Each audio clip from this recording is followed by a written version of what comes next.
Hello, everyone. Welcome along to the commentary hub here for some alternative Premier League action today, and it's the derby between Brighton and Hove Albion and Crystal Palace. I'm your alternative commentator, Mike Harniman, of course. Got this one going across all of the channels: the commentary hub 2, JB Sports, J-DAC Football, Storm FM, and also going out across the commentary hub's Twitch channel, also across Russell's Twitch channel, and also my Twitch channel on this one as well. And it's not just me for this one.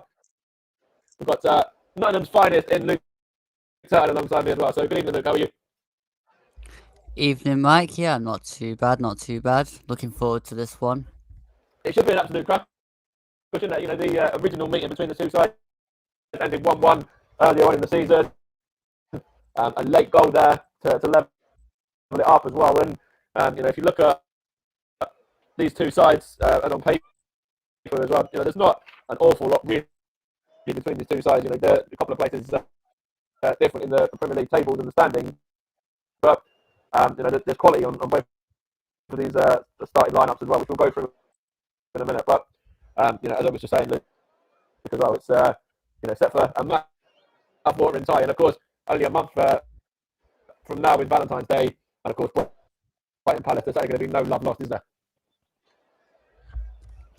Yeah, I mean, the squads have got key players in there, like Morpay for Brighton, Edward signed recently for Palace. I mean, you know, a derby game's always kind of won by itself because, you know, random things can happen, but you know, they've got quality within their squads, so should be quite an interesting game. And we're going to run you through the two lineups, and I'll get your thoughts on how the two sides line up as well, Luke, in a minute. As for Palace, it's Butland in goal, then Ward, Anderson, Guayi, and Mitchell make up the back four. Gallagher, Hughes, and Schlupp make up the midfield three, with Elise, Edward, and Eberici Eze up top. As for the hosts in Brighton, Sanchez is between the sticks with Veltman, Webster, Byrne, and Cucurella at the back line. Moda, Gross, Lallana, and McAllister. McAllister make up the midfield with Morpay and Trossard up top for Brighton. 4-4-2 for the host there, and 4-3-3 for the visitors. Milivojevic, Guaita, Mateta, Klein, Benteke, Kelly, Ferguson, Reid Burrell, and Saki on the bench for Palace. And as for Brighton, it's Lamptey, Sharpen, Amzati, Welbeck, Marsh, Caicedo, Roberts, Leonard, and Ferguson. So, you know, what do you make of those two sides, Luke, first of all? And where's this game going to got the potential to be won from both these sides?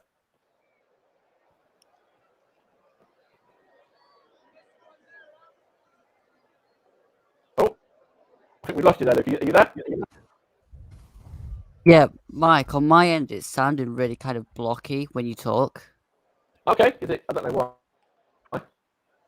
I'm not too sure why. So I left and then tried to come back, and it's still doing it. Okay, hopefully it sounds right going out live and everything like that. But yeah, so what I was saying was, you know, that game, this game, sorry, I've just gone through the lineups. You know, where do you reckon it could be won for Brighton and for Palace, respectively? I think for Brighton, it'll be whether their midfield can handle the dropouts of Bissouma and Mbappe. But for Palace, I think up front they've got quite a useful front line. So I think if they can get in behind Brighton's defence, then again that would be where Palace could get it. Incidentally, there's 7 changes to the Brighton side from last week's victory over West Brom in the FA Cup. Danny Welbeck drops to the bench alongside Solly March and Stephen Alzate. Shane Duffy is not included in the squad.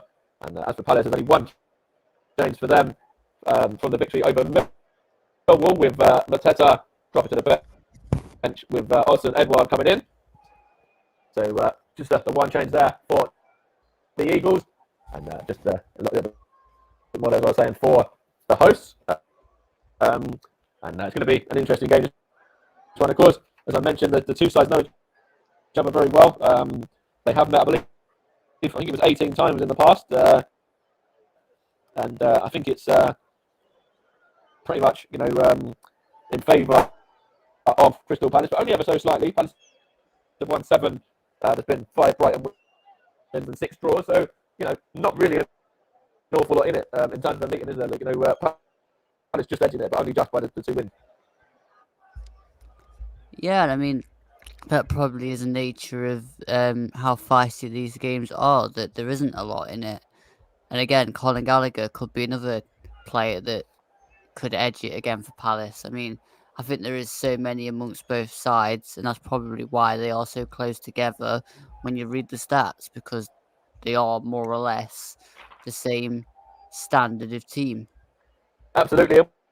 When you look at the league table as well, Brighton are 9th at the moment, and of course a win would take them above Wolves into 8th position. And Palace, if they win, would take them up to 12th position. It would take them from 12th position to 10th. And they'd only be 1 point behind Brighton and jump above Southampton and Leicester. So if Palace do win this one, it could give them some momentum going forward for the rest of the season. Not just getting one over your rivals, but only being the 1 point behind them and literally breathing down the net. I only caught about half of that. I don't know if you guys can hear me all right. Let's have a look there. 2 seconds.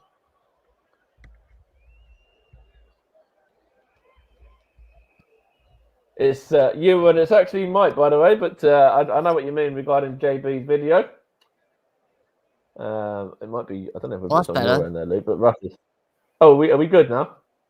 Yes, it's stopped now. It's better now. Are we good now? It might have just taken a little bit of warming up. Okay, fine. Obviously, I was just saying there that Brighton are 9th in the table and would jump up to 8th ahead of Wolves if they win this game. And Crystal Palace, 12th at the minute, a win would take them into 10th. And they'd be 1 point behind Brighton and jump above Southampton and Leicester. So, lots to play for on both sides' part. And also, as I just said a minute ago, when it was breaking up a little bit, that if Crystal Palace are to get the 3 points here to get the win, then really breathing down the neck of their rivals as well, just being the 1 point behind. Did you catch that, Luke? That time? No, and I'm backing up what Russ just said in the private chat about it. It's still breaking up. Oh, okay. I'm not too sure why that might be then. I'll just see.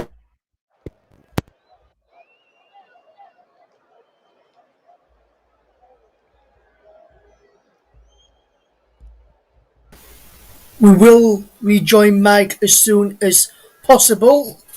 Russ Vernon is just stepping in as Brighton and Crystal Palace have just got underway here this evening. We'll bring Mike back in once he has been able to resolve his issues. Hopefully everyone is doing okay today, as we have, of course, Luke is going to be alongside Mike, and we'll be bringing him Mike back in a second. But Luke, looking ahead to this game, how you see this game going, and which side do you think is going to come out on top in the end, Luke? Oh, that is a hard one. I mean, I think Palace may just do it purely for the fact that they've got Eze and Elise in there, and I think together they're going to cause a hell of a lot of problems for the Brighton defence. But again, they've more paying Trossard for Brighton, so I don't know. It's really difficult to see how this one's going to go. So we'll have to see how it goes. And we will, as Palace come forward on this right hand side. Lovely bit of play from Crystal Palace, but the force backwards and the back inside the centre circle. And with that in mind, let's hand over back to your commentary team of Mike Harniman alongside Luke Turton. Mike, it's all yours. Right, so we're going to try this again. Is that any better now? Are we clear now? There we go. Perfect, good stuff. So what I was saying before, thank you for stepping in just for a moment there, Russ, as well, just while I was resolving the issues there. Technology does, have those remnants at times, doesn't it, Luke, as well? But at least we managed to get through that. I was just saying that obviously, if Crystal Palace is to win this game, they only go up a couple of places, but they'll be breathing down the neck of their rivals as well. They'll only be 1 point behind Brighton, so it's a great opportunity for them. And of course, if Brighton win, they jump above Wolves to 8th as well. Yeah, it's a brilliant opportunity for Palace to close the gap, and I think they'll do everything in their power to close in on Brighton. But at the same time, Brighton are going to do everything to try and stop that. Yeah, 100%. And of course, we are underway. As Russ mentioned, it's a throw-in right now for Crystal Palace, which has just been taken by, I think that was that Mitchell to Eze, and now Pascal Gross there just plays it forward to touched by Trossard, and also put forward there, and then Jeffrey Schlupp wins his header, and now Gross tries to find is that Alexis McAllister, but now it's with Brighton in a minute in midfield with Veltman over at on the right hand side. He's gone back to the number 4 Webster, looking to find no more play in there, and good defending there from I think that was the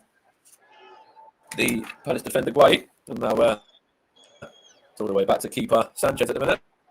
But early stages of this game, and it's good tempo about it as well, isn't it, Luke? Yeah, the tempo is brilliant so far. I mean, once there's anything different from these two, because they do play this kind of way, they like to be very expansive, and especially Palace has changed from Hodgson to the era. It's definitely a bit more kind of exciting to watch now. Yeah, and of course Crystal Palace, we covered their game against West Ham, myself and Paul last weekend, in a game that obviously they went 3-0 down in, and then of course had a bit of a fight on them on their hands after that, but they did manage to get a couple of goals back, and only narrowly lose 3-2 in the end. So a chance here for Brighton now. It's going to be played through to is that Morpie there, good defending from Palace there, and now it's with Conor Gallagher. To Kenny. Sorry, Ward, sorry, I should say. Looking to find Eze, and good play from Adam Lallana there. And Brighton almost were in them for a minute there, Luke, but they it was good play from Brighton trying to find. I think they're trying to pick out Moder over there, wasn't it? And I had the needle stuff, but nearly perfect form Moder there. It was almost a perfect ball to him. Yeah, I mean the ball just was a bit. There's not enough on it, but yeah, it was a good idea. Yeah, absolutely. And now it's with Brighton at the minute at the back, just playing it around between Webster and Byrne, and back with Webster again now. Adam Webster looks up, trying to find his front man there. It's good defending in the end from Palace, and now out to Eze, but only given away as far as Veltman, and the referee Robert Jones there has decided it's a free kick in favour of the Seagulls. And who's going to take this? It's Pascal Gross, the man that's going to take this one now, and he plays it short and gets it back as well. And then on it goes to Veltman once more against Eze, and good defending from the Palace man, and it's all the way back to number 3 Mitchell, who slips there as well to make that as well. So McAllister plays it into Trossard. Trossard tries to get a shot away, good deflection there, and all the way back now with Brighton and Byrne and Webster. But Brighton are really on the front foot in the early stages of this game, aren't they? They're the side that are really looking to take this game to their opponent, and so far, I think Graham Potter in the opening 5 minutes will be very pleased with the intensity from his side. Yeah, and I think the fact they've taken the game to Palace has more or less stopped their players having an influence on the game going forward, because they're having to defend so much, and it's kind of like what we do against teams where we come out fast, and then they just need to capitalise on it now. Absolutely, and of course, for those of you that know, Luke's a Nottingham Forest fan.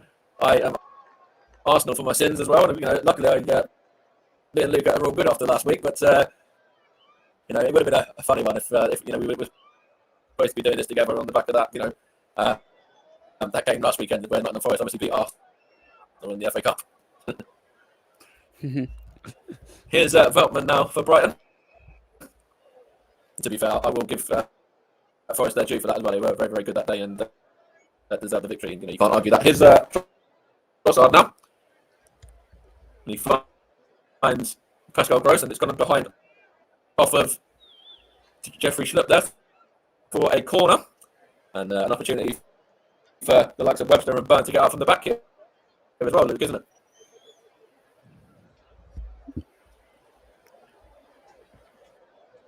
It's Cucurella to take this corner. A Spanish left back. And of course, they've got Mopai in there, as well as the defenders that have just come up. Cucurella now plays it short and then gets it back and gets across in and with the defending, but only as far as Lalana there, whose shot was blocked, and now all the way back. It's going to go to Sanchez there. But an opportunity there for Brighton from that corner, Luke, and Palace defended it pretty well, actually, really. Yeah, I mean, they managed to stop him getting the ball into the box fairly easily, and then they were alive to the second ball, which you can't say is the same for some teams from That's corners, right. But they were alive to that one. It's just a chance here now for Brighton, but it's clear in the end by Mitchell. And in terms of the Palace back line, it looks like, if you look at the setup for Palace, I've got it down as a 4-3-3, but it looks like they've got obviously a bank of 4, and then it actually looks like they might have sort of one player. I think it might be Hughes sort of sitting and holding, and then allowing the likes of Gallagher to sort of get a bit more of a free role. So I think Hughes is actually more of a sort of deep lying sort of defensive midfielder for this game, which isn't a bad thing to have.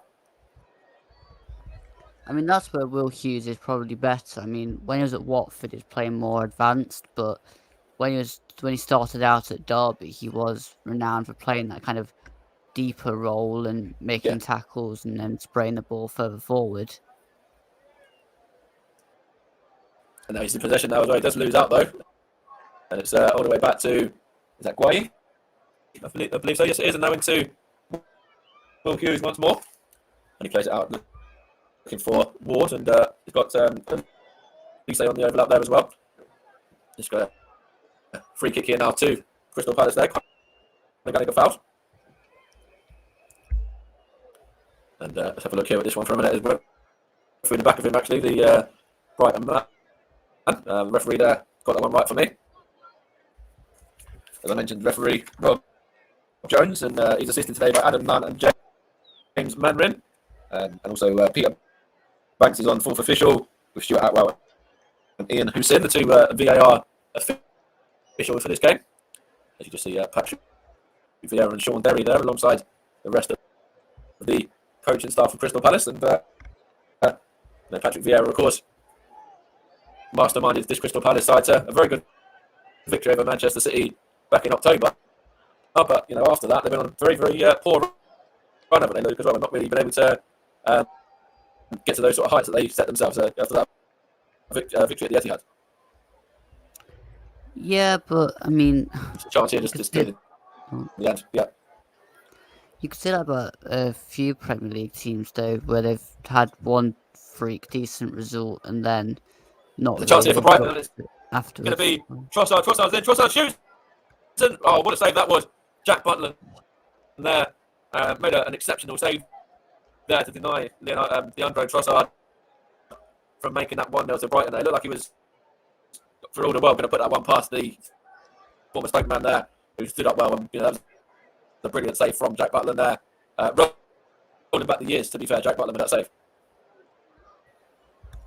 Although it does beg the question as to where half of the Palace defence was then. Yeah, that's a good shout. And even here now, there's another long ball that's right to Trossard again. And this time it's seen out with a bit better defending from Palace that time, and it goes behind for a Brighton throw off of Jeffrey Schlupp. So they were better defending that time eventually. But just looking here, is a long ball originally, and poor defending from Crystal Palace. Knocks it straight on to Cucurella. Was that Cucurella? I think it was. And then the original effort there was very well saved from Jack Butland from Trossard. He stood up well there, did Jack Butland though. It's now with Will Hughes here, and now that's Logo, is that? No, it was actually Lallana, sorry. And now it's going to be a run here for Odsonne Edouard. Going to get it back as well from Jeffrey Schlupp. Odsonne Edouard gets the cross in, and it goes straight through to Sanchez. course, Odson Edouard, one of the goal scorers in that 3-2 defeat against West Ham. Also, Elise was on the score sheet that day as well. But Odson Edouard, of course, was fantastic for Celtic, and a really good sign for Crystal Palace as well, isn't he, Odson Edouard? If he can really, pull up trees in terms of getting himself a couple of goals. He's done it already this season, really, in terms of his form for Crystal Palace. But if he can get to the region he was with Celtic, then he's going to be a fantastic player for Patrick Vieira's side, isn't he? I think it's what Palace need when they've got somebody like an Elise and an Eze on the wings, somebody that can actually be physical, hold the ball up and bring them into play. Just having a look here at that original chance for Trossard again. It was actually the number 2 Ward that messed up there and headed it straight to Cucurella, the left back.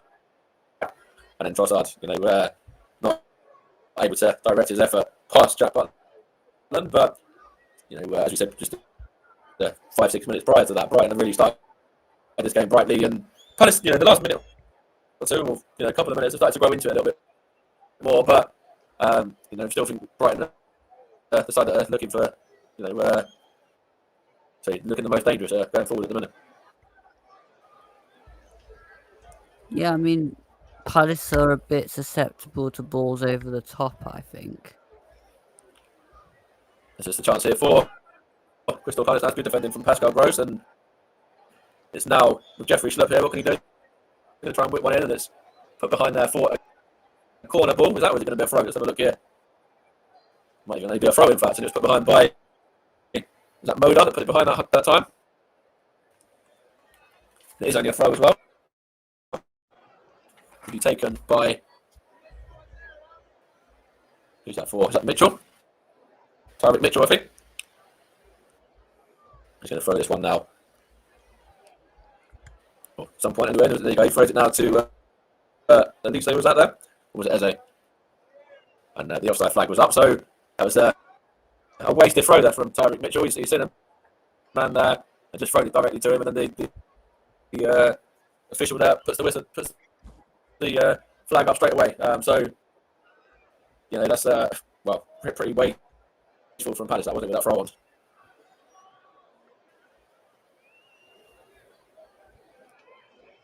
Here's the centre back now, which is Burn to Webster.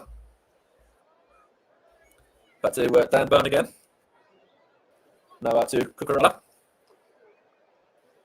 Cucurella into Dan Burn again. Now it's with Webster once more. 15 minutes played almost. Still Brighton 0, Crystal Palace 0. Is that with Trossard who wins the throw in there off of Ward. Of course, you're listening to the Commentary Hub, JB Sports, J-DAC Football, Storm FM, Commentary Hub 2, and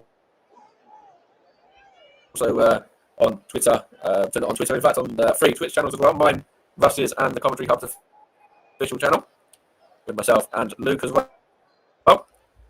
And of course, we are sponsored by Melon this season as well, the fantastic Melon streaming app. And if you do want to check them out, it's melon app.com, I believe, if you want to find out what all the fuss with Melon is about.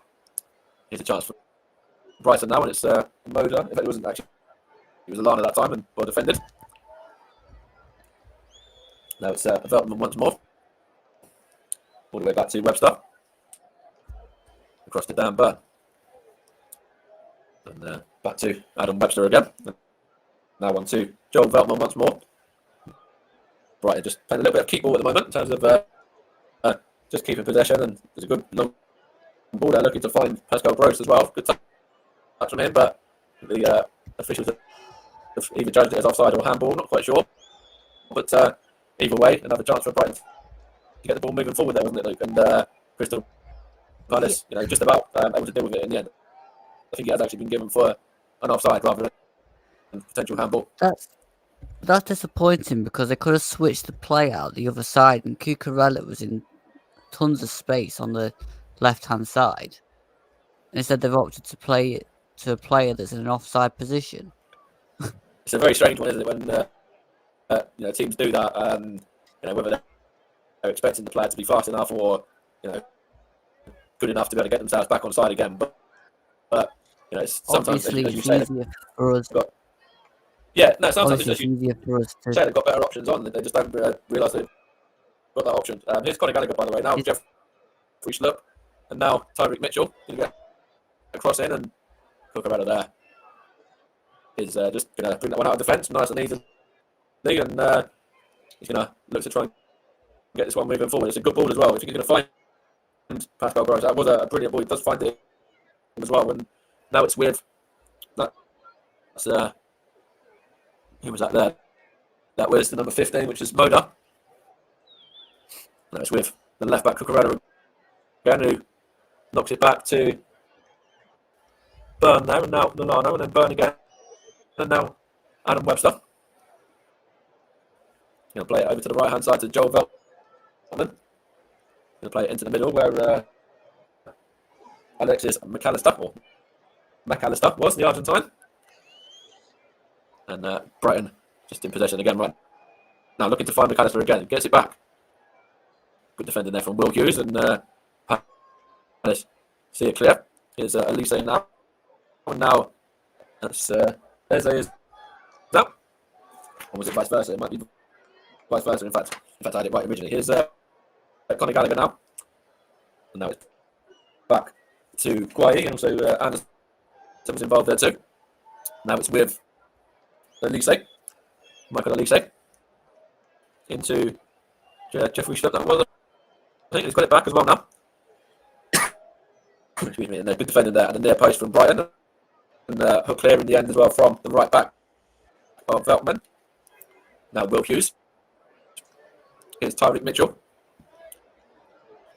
Gets it back as well. Crystal Palace, will do well to keep possession for a little while, really, wouldn't they? And as I say that, it was a through ball towards Edouard, who just classes the goalkeeper there, and giving the possession straight back to Brighton again for that foul on Sanchez. But as I was just saying, Crystal Palace would have done well to keep possession there for a while, and just stop Brighton from winning the free kick, and right away now they're back in possession again. In fact, no, Palace have it back now though, and even there again they give it away. So a bit sloppy from Palace at the minute, isn't it, Luke? Yeah, they can't seem to hold the ball up very well at the minute, and Brighton just playing it round and keeping it. And to be honest, there hasn't really been a lot created so far. I mean, obviously there's that Trossard chance, but apart from that, it's all kind of in the middle of the park, and neither side really can find that final ball. No, that's a good point, and that's an opportunity here for Brighton now with Veltman, though. He's going to play it out to... Who was that there? That was the number 15, Modo, and Palace man got there first, but it's back with Neil Maupay there, and a bit of a wild effort, really, from the Frenchman there, Neil Maupay. Almost, cashed in on that mistake from Ward there, but not quite. And again, there's another chance for Brighton. Probably a little bit unlucky there in terms of the ball falling to Maupay in that position, and he kind of couldn't do anything apart from have a shot there. It was a very wayward effort at the end, wasn't it? In classic football style, Palace will score the first goal. Do you mean in classic football manager style? For anyone that plays FM out there, you'll know exactly what I'm talking about. No, I'm just talking about in classic football style, because obviously Brighton are on top, so... Yeah, it's the same with football manager. We're going to score first. The team that's on top always tends to concede first, usually. Yeah. If there's going to be a goal, that is.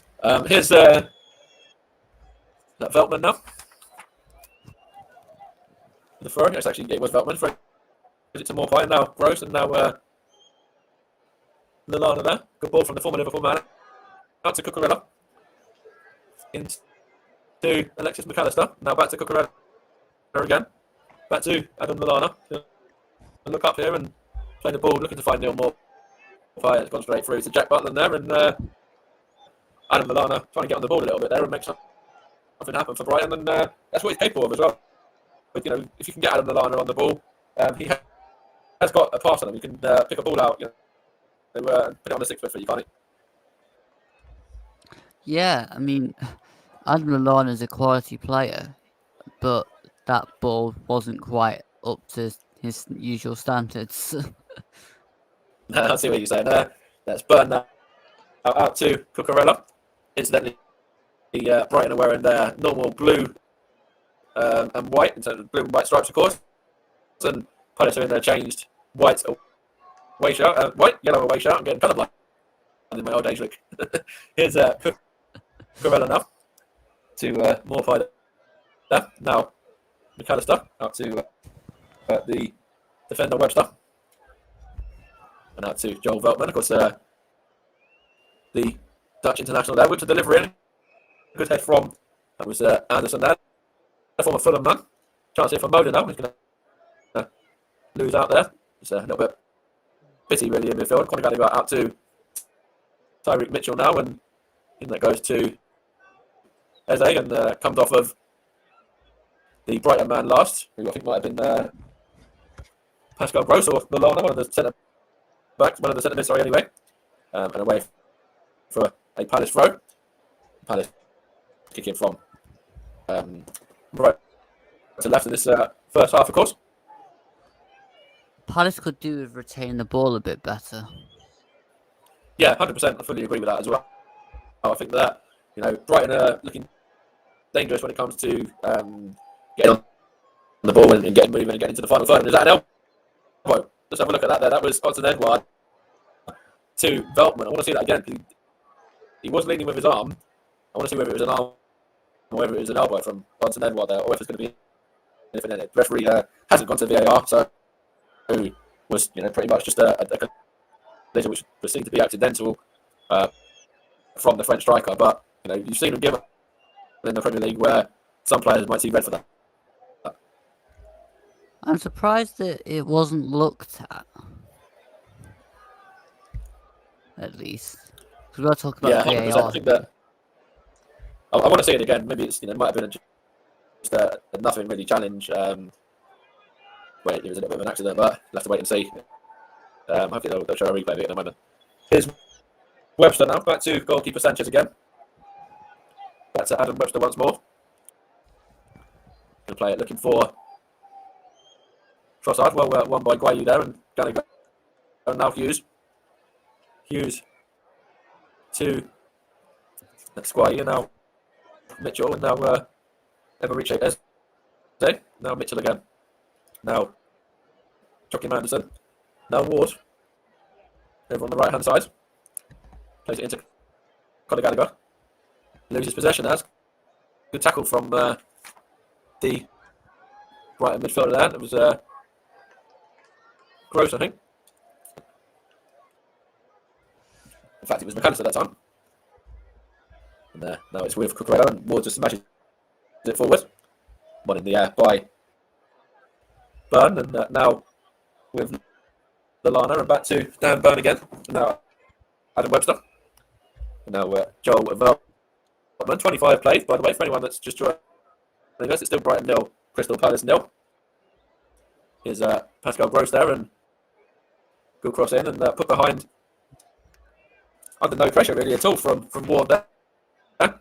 Maybe he thought there was somebody breathing down his neck there, Luke, but he actually had plenty of time to take a touch and clear that one out and upfield, didn't he, rather than put it behind for a corner. Yeah, I mean, I don't think he got a shout to say that he had more time than he realised there, but at the same time, let's see if Brighton can do something from this corner. Yes. So let's see what's there. It's got no more play in there. Of course, the defenders are up as well. Veltman and Burn and Webster.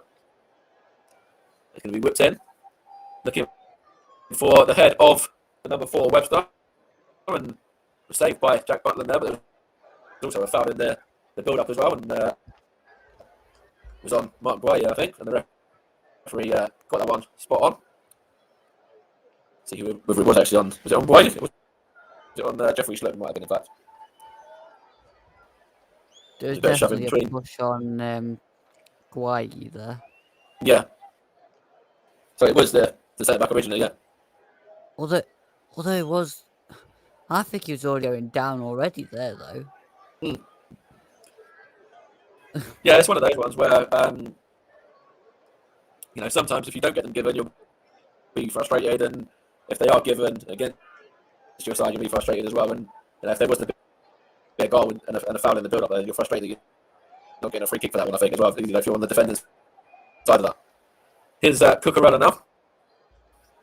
Now Pascal Gross out to Adam Webster. Now Joel Veltman. When it goes to Moder down and given away. The chance here for Austin Edward, but great defending from Adam Webster. And now Eberiche Eze tries to find Michael Elise. And Cucurella does very well there and defends very well just to knock it back to the defender of Byrne, who just plays it across to his centre back partner in Adam Webster as well. They need to do better when they have the ball in those sort of areas. In terms of Crystal Palace, yeah, they do. Yeah. Yeah. The passes in the opponent's half so far. Brighton have already reached over 100 passes to Crystal Palace's 39. So, in terms of passes in dangerous areas, Brighton are probably on top of that stage at the moment, but it still remains goalless in the main scoreline, of course. The one that really matters is Neil Morpie does well there, and it's good defending actually from that was Guayi as well. Mitchell now loses out though. Bit more fun here from Palace. That was a bit better. Guayi out to Gallagher. It was very easily dispossessed actually. The Brighton man now. Elise. Conor Gallagher is going to let that one for Elise. And Elise is going to be fouled. The referee says no free kick there. And Brighton able to get it clear as the Palace man still remains on the floor. Good ball there out to Trossard. It's going to go back to Cucurella now. Cucurella for Brighton into midfield, where that's Lallana now plays it out to Veltman now, and it's now a chance here for Gross, and it's going to go there, just picks that one up and defends really, really well, and yeah, just smashing it away from danger. But as we were saying before, in regards to these sides, there's not an awful lot really between them. As has been shown in half an hour or so, and of course both sides won last time out, of course in the FA Cup as well. There was only narrow victories for both. It took extra time for Brighton to get past West Brom, and Crystal Palace were only just able to get past Millwall themselves as well. To really good championship sides as well. They overcome in the end, and of course even before that, it was a game for Everton against Brighton. Brighton, winning that 1-3-2. And Crystal Palace, they were, as we said, very unlucky against West Ham. So there's a lot of quality on the show in terms of attacking options here. But it's the defenders that are doing the job at the minute. As applause was just given back to Crystal Palace there. Back into the gloves of Jack Butler now. I was very surprised that Elise incident wasn't given as a free kick, to be honest. Yeah, it was a strange one. You've certainly seen him given, that's for sure. Yeah. There's a chance here for Brighton just to move it into the air by Webster, gets it back, and now back with Byrne, and now here's McAllister now, Pascal Gross. He's got the ball back there as well now from Veltman, and now on to Moda. What can he do here? Moda for Brighton. Moda back to Veltman again. He goes back to Webster, and on he goes into midfield to McAllister, and out to Cucurella now. Cucurella for the hosts. Then goes back to Dan Byrne, and now back to Webster again, and now Veltman. Brighton just keeping possession for a minute, just playing a little bit of keep ball, and just basically giving everyone a touch. Really near enough there. If you go back to years ago when Arsenal who would knock the ball around for fun, and I mean there was one or two times that Arsenal were doing playing football like this, just playing short balls, and then it ended up in a goal, and it was something like a ridiculous amount of passes. And if you get it right, it's beautiful, isn't it, to watch? Yeah, and if you get it wrong, it's terrible to watch if it goes to an opposition player close to the goal. It just goes to the opposition player as it did, but not in their own goal, or in danger of being a goal. So they got away with that one. And it's now Anderson and Guay, and now that's Elise there. Now Schlupp.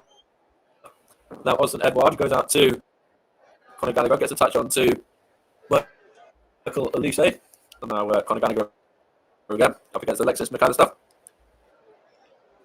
Conor Gallagher wins. I thought he won the corner there actually off of Cucurella. But it looks like it took a deflection and it took a tooth touch there off the Brighton man and then off the Palace man again. But for me, if that could have been a corner, really. I think it double ricocheted. Yeah, it looks like that's what happened. Now, chance for Brighton at the back again through Adam Webster there. Here's Veltman now, giving away. Now it's Jeffrey Schlupp. Good defending there from Brighton, and then it's back with Lano, and then back to Webster. Now he goes to Cucurella again. And now Alexis McAllister back to Byrne. He picks it up again. There's the Argentine as well. He tries to find Pascal Gross there, but well defended from Tyreek Mitchell. Gets it back to Mark Guay now. Of course, he was at Chelsea as well, remember? Now it's with Ward. And Elise there. And loses out there. It's now a chance here for Brighton on the overlap. Going to try and whip the cross in there and take the deflection off of Conor Gallagher and behind for a corner there. But sloppy from Palace. If they concede here now, they'll look back on that error that they just made in midfield to allow Brighton in there. And if they do concede from this corner, that is really their own fault, isn't it? Yeah, it was disappointing bit of play from Palace there because they had the ball and they're given possession back to Brighton again.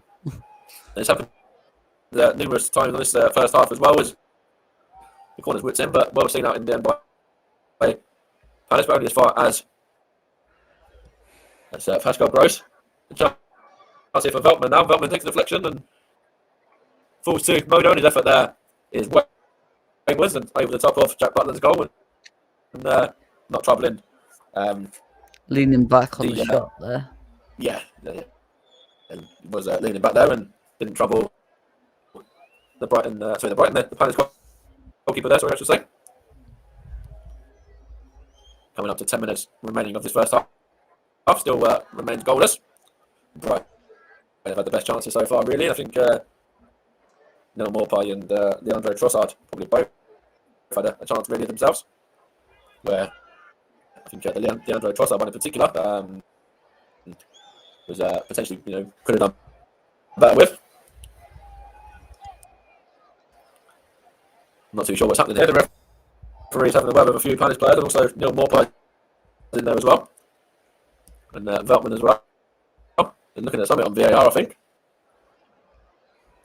They are VAR in something. I don't know what. We'll have to wait and see. But Rob Jones is going to do here, whether it was a foul, whether it was a handball, or potential for a penalty. Let's have a look. Okay, Rob Jones has gone to VAR to look at the monitor. Could be for a potential penalty to Brighton. Let's have a look here. He's put in his shirt. Is Mark Guay. Ooh. Could be given this. Ooh. Let's have a look here. What's Rob Jones going to do? Is he going to give this as a penalty, or is he going to favour Crystal Palace here? He's looked at the monitor, and Robert Jones has pointed to the spot as he. Yeah. He's given a right penalty. You just can't do that in the box these days when there's VAR. No, Patrick Vieira is furious. He's fuming as is Sean Derry as well. And John Ward there, has gone over to Rob Jones to have a word with him. But now, but I don't understand the frustration because you should not have been putting yourself in that position to give VAR an opportunity in the first place. No, that's correct. I think that's VAR doing its job correctly. So the people that are in charge of VAR doing its job correctly. And credit there has to go to Stuart Atwell and Hussein for getting that one absolutely spot on. Vieira should be more annoyed at the player that's pulled the shirt in the first place. Yeah, 100%. Yeah, Just don't do it. yeah. There's going to be an opportunity here now for Brighton though, and see whether Pascal Gross is going to be able to put the Seasiders 1-0 up, or whether Jack Butland can deny him. Is the Brighton man about to step up now? As it looks like there's been some flares from onto the pitch at the Palace goalkeeper there, or near the Palace keeper there as well. Annoy me. Yeah, same here. I think the first hand that's seen this season as well. Pascal Gross up against Butland, and it's saved. Saved by Jack Butland. Great save from the Palace keeper there.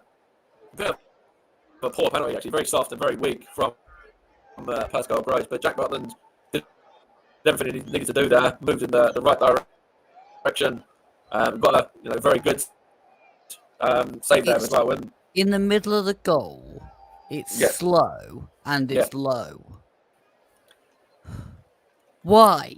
It's like watching grabbing it's all one, over. It's one of those penalties that is very, what's the word? Just very weak to, and very soft in terms of taking it. Credit to VAR. They got that one right for me in terms of giving the penalty. But Jack Butland, has had a very good first half. That's another really good save from him. Chance here, it's got him. It's in the back of the net. Neil Morpie has scored. Brighton lead. Neil Morpie taps it in on the goal line. And Brighton are 1 up. I think Palace are claiming for an offside potentially, though. I'm not too sure. But Neil Morpie, nonetheless, has given Brighton I think they're claiming that Butland had hold of the ball. Yeah, let's see what happens next. Good delivery. He gets one in the air. Oh, yeah, does he have hold of the ball then? As Jack Butland. A good header from Dan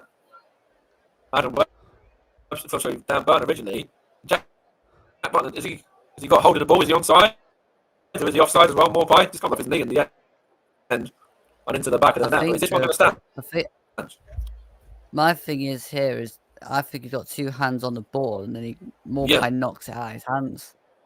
Yeah, they're looking at a potential foul here against Neil Morpie going in on goalkeeper Jack Butland when he had the ball under control in both hands. Let's have a look here.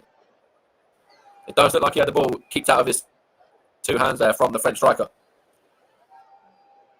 Let's see whether the VAR agree, or whether this goal does stand. Robert Jones is going to the monitor once again, is he? Which means this goal will be disallowed because every time they go to the monitor, they overturn a decision. Yeah, I think they normally override the original decision. Yes. He's having a look. Here now is Robert Jones. I wonder whether he will disallow this goal. Or whether they really should make the monitor a bit higher for people like Robert Jones because they have to bend over to look at it. Yeah, I know. And he's good. Disallow the goal. It's back to 0-0, isn't it? Let's have a look here. Yes, it's back to 0-0. Neil Morpie's goal has been ruled out for a foul on Jack Butland there. So we're back. And again, I think that's the right decision. Again, that's VAR. The people at VAR are doing their job correctly. So far, 2 VAR decisions, 2 correct ones. Yeah, has hold of the ball and then he kicks it out of his hand. Yeah. You just can't do that. No. That's right. It's hopefully going to give this game a bit of an edge now, though, in terms of might be able to help this game get off the ground a bit. Here's Pascal Gross now. Now it's with Veltman. Now Webster and Byrne. Now out to Webster again. Into Dan Byrne once more. And out to Cucurella now. And back to Webster it goes again. Just about finds him in the end. It's quite a slow ball. That one, and then it's now all the way back to Sanchez, and now Webster once more looking to move this forward. Is that Pascal Gross again now? He's already missed a penalty for Brighton in the first half. Remember, saved by Jack Butland. That's going to be a goal kick there. Of course, Brighton did have a goal disallowed as well. Neil Morpie just scored a moment ago, but disallowed through the VAR for a foul on goalkeeper Jack Butland. So Palace have had a bit of defensive work to do, but so far they're still in this game at 0-0. Patrick Vieira's man. Jack Butland's going to take this goal kick in a second as we enter in the final 3 minutes of the first half, and then the additional time that's added on, of course, as well. It's now with Brighton again. It's Lallana now. Back to Webster there, and now Veltman. On to Adam Webster again, and then on to Dan Burn. Chance here for Brighton to go long and pick out Trossard, and there's an offside flag there again from that long ball. So Trossard's caught offside there, the Belgian. So far, Crystal Palace have had no shots on goal or on target for that matter, and Brighton have had 7 on goal with 3 on target, 13 touches to 3 in the opposition's box as well. So Brighton are very much dominated everything apart from the scoreline so far. Although, I think as we mentioned, they have had the ball in the net as well, which has been ruled out. I think the problem with Palace ball not goes having down a shot is the fact they can't keep hold of the ball. Yeah. There's a yellow card there for the former keeper and Emerici Eze. That foul on Neil Morpie there. It's definitely a foul as well, and definitely yellow card. Can't argue with that. It's Emerici Eze, the Englishman in the book there.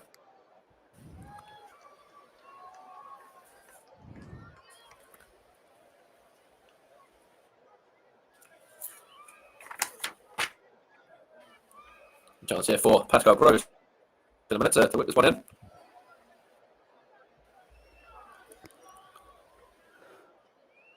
When the referee decides to blow his whistle, which he's going to do now, and then Pascal Gross is going to take this now and whip it in. Headed on, and good defending there from Anderson, but only as far as Lallana, and given away to Will Hughes though. Out to Michael Elise now, the Palace number 7, up against Moda. Elise does as well there and picks out Emerici Eze as well with a good diagonal ball. Now Tyreek Mitchell on the overlap in acres of space.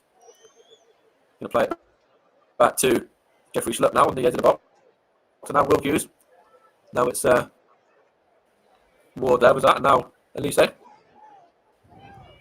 Elise delivers it, and it's good defending from Veltman there to hook that clear, and now it's with Elise again. We go back to Jack Butland, the goalkeeper. I picked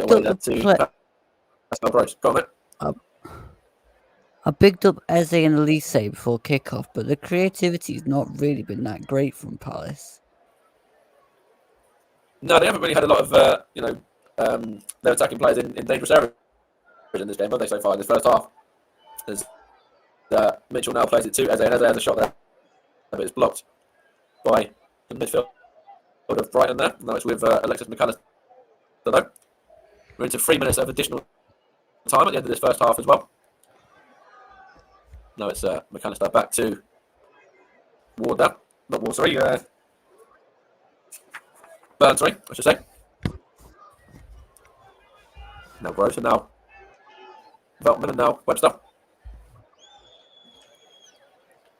Adam Webster picks out. Who was that there? I couldn't quite see. I think it might have been Pascal Gross again. And a through ball trying to find Trossard, but seen behind by Jeffrey Schlupp there. Behind for a goal kick, sorry. Brighton apparently, Brighton fans are apparently a little bit disappointed there with their sides not being 1-0 up at the moment, and you can probably see why with the penalty as well being saved and also the goal disallowed. They have had chances, but Palace have held firm so far, really.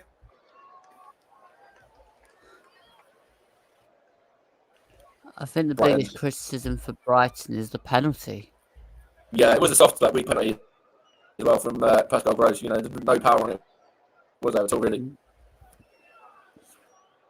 as you say, it was straight down the middle, straight at the keeper. You know, easy for him. Yeah. Butler did, you know, everything he could do really, and did well to make the save and you know get it away from danger. But in terms of the penalty itself, it was very weak. Yeah. Cucurella back to Burton now. Out to Cucurella again. Cucurella on to Alexis McAllister. And now Cucurella there to... That's Webster. Back to Dan Burn again. Last minute of the free additional time. Brighton 0, Crystal Palace 0. On this alternative commentary. It's Lallana there back to Burn, and there's Webster. Webster looks to find Cucurella. Good ball to him as well. Cucurella here for Brighton. Into Neil Morphy. Neil Morphy shoots and over the top of the goal that goes. And again, in fact, was it Trossard that time? I should say, correct myself. And his effort there, not troubling Jack Butland in the Crystal Palace goal. That's Graham Potter that looks a bit unhappy with that effort. I think the Belgian star man there could have done a lot better. I'd probably tend to agree with it as well. With that one. Yeah, I would tend to agree with that as well. As we enter the final few seconds of the first half, Jack Butland clears it, and the referee looks at his watch, and Austin Edouard there gets a touch for Crystal Palace. It's Brighton to get the final touch there, and then the whistle is blown by Robert Jones, and you know, for all of Brighton's attacking intent there, Luke, and also, you know, obviously they had the penalty, they had the goal disallowed. Palace are doing well to stay in this game. Of course, you know, Jack Butland's made two really, really good saves, the one from Trossard, the one from the penalty spot as well. And VAR is working well. VAR and the people at VAR are doing their job as they should be. They did it correctly in that first half. Yeah, I mean, I've been a bit disappointed with Palace. I mean, they can't retain the ball in the final third. But at the same time, for all of Brighton's play and chances around the box, they've not really had many on target. And I mean, it was stupid from Morpay to go for that ball when Butland had it in his hands anyway, and there's a poor penalty. Yeah, I have to agree with that as well. I think it's a poor penalty. I think, you know, it's definitely the correct decision to, you know, give the penalty as well. VAR did, you know, very well there. The people on VAR, obviously, Stuart Atwell and Ian Hussein got it bang on. You know, so that's correct. And then when you look at the other incidents as well regarding the disallowed goal from Neil Morpay, again, VAR was used, and VAR was used correctly. Yeah, I mean, when the referee goes across to the monitor, it usually is the correct decision that's given. It's usually when VAR make the decisions for themselves that is all the controversial moments. Yeah, you know, that's you know, fully correct that as well. What you've just said there, you have to agree with that as well. So, you know, Brighton, you know, they've had their chances. They, you know, haven't been able to put the ball into the back of the net yet. Crystal Palace, you know, sort of holding firm, but are they a little bit lucky? Because for me, I think they, you know, they could be behind in that first half, and the penalty, you know, correct decision to give it, as I said before. You know, very stupid really from the Palace defender there to actually, I think, was it Ward? I think it was, to give the penalty away originally with the shove on his man, or pulling the shirt of his man. So, you know, Palace a bit lucky to still be in this game, because, you know, you said it during that first half, they, you know, haven't really got going in the final third, or, you know, getting the ball forward from midfield and into the attackers yet, have they? I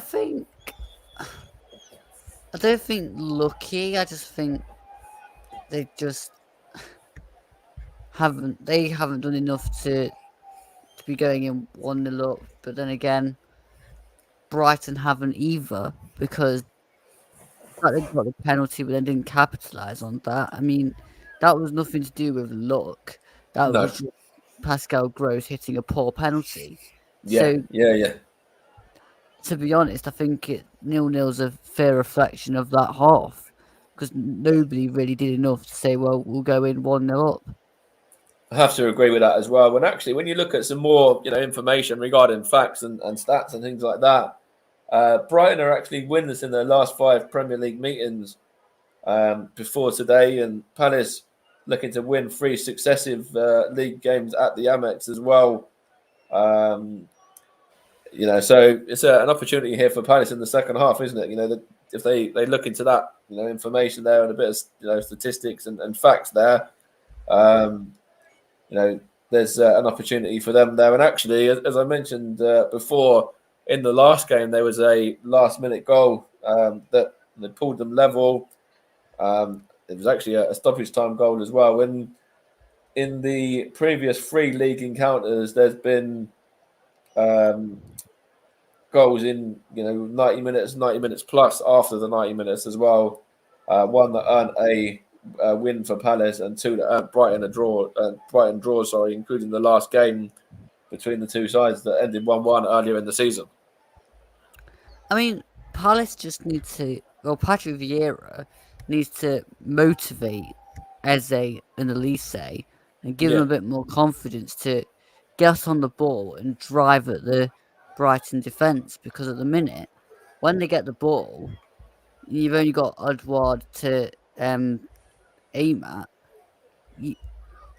Someone needs to carry the ball and create a bit of space. Because at the Absolutely, minute, yeah. they're losing the ball in the midfield because they can't retain the ball from creating anything. No, absolutely. I think I would have to agree with that as well. So we'll take a few minutes to have a little bit of a break and to get a drink and everything ready for the second half. We'll be back again in a couple of minutes, ready for second half action, as it's Brighton 0, Palace 0 so far, and myself and Luke will bring this game to its conclusion here across the commentary hub and all of the partner channels as well for the second half as well. And of course, Luke will be the man who has to pick out a player of the match a little bit later on as well. So I wonder whether there's any early candidates for that from Luke. I know he's still got plenty of time to make his mind up and to decide. But we'll be back in a few minutes. I'm going to go and get myself a drink, and then we'll be back ready for the second half.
So we're going to be back underway in just a couple of minutes for the second half. Hopefully it won't be too long now before the two sides come out. I thought I'd rejoin a minute or two early though. And obviously, as for this game here, Brighton and Crystal Palace, Luke, what needs to be done? Obviously for both for these two sides. If you look at Brighton, are they going to be saying more of the same?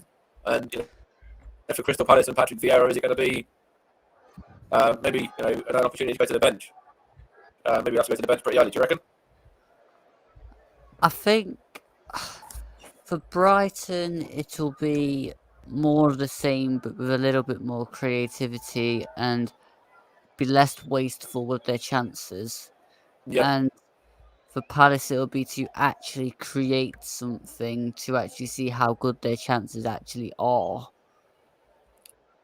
But do you reckon Palace need to improve as well? Of course, you said about on on the ball, getting the ball forward to Elise and to Eze and Otten Edouard as well, and get them involved a bit more. Is there any more to it, or do you think just that? Just a bit of kind of possession and retain the ball and just make sure of your passes and just go back to the basics of football. Don't overcomplicate it too much. I mean, they've got the skilled players up front with Elise and Eze, but it's all well good having them on the pitch. But if you don't use them, then they're a bit pointless.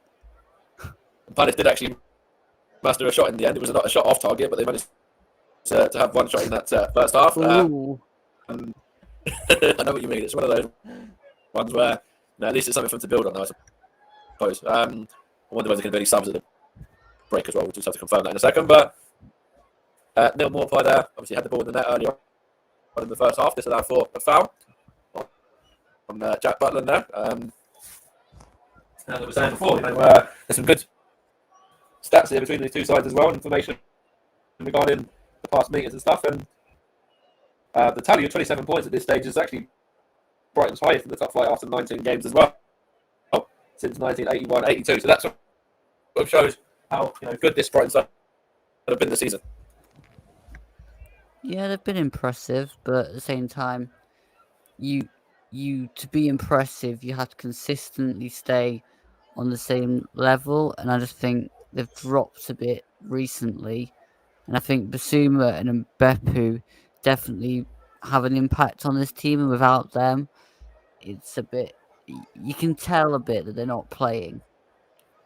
And of course, Basuma and Mbepu are away with AFCON with their respective nations, and there has been links regarding Basuma leaving leaving. It's not the Amex anymore, is it? The Brighton stadium anyway. Do you see that materialising in this window, or do you think they'll sort of hold out until summer? I can't see the need for Brighton to sell a player unless anything kind of dramatic comes along that they just feel like they can't refuse. I think they're in a position where, to be honest, they're doing all right. They're not going to get relegated, I don't think, this year. They're not going to pull up any trees at the top, I don't think. They're just going to survive in the division, and if they want to sell him in the summer, then so be it. But I can't see him rushing it now. No, he's one of those players that is a key player really for Brighton, and you can see even in that first half they are missing him today. Yes, they've got Adam Lallana in there. They've also got who else was in there? I think Gross in there as well. But Basuma is a big miss when he's not there. The last thing I'll say on the Basuma thing is it's a transfer window. Anything is possible. So, in one respect, I don't see it happening, but I wouldn't be surprised if it did.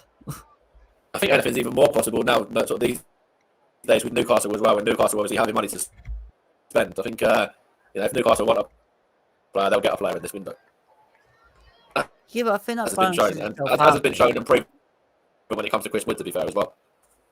But I think that balances itself out because although the players go to Newcastle, the money then gets distributed to the other clubs. Yeah, that's a true shout as well, yeah. We are back underway for the second half, by the way. Cucurella tries to find Trossard here now. Trossard trying to dance around a few Palace defenders there and put clear by Ward and away for a throw. Brighton incidentally have won 2 of their previous 3 league games following 11 matches without a win prior to that. Looking to add another win to that, of course. Trossard. That's a weak effort. Was that Trossard? It was. It's gone to Veltman, though. Is he going to keep it in? Is Pascal Gross now? Looks to find Moda. No, Moda off the bar. Off the bar there. Oh. From Moda. Good work there from Brighton and Hove Albion. And Moda there. He scored, I think, just a game or 2 ago. Almost added another goal to it then as well.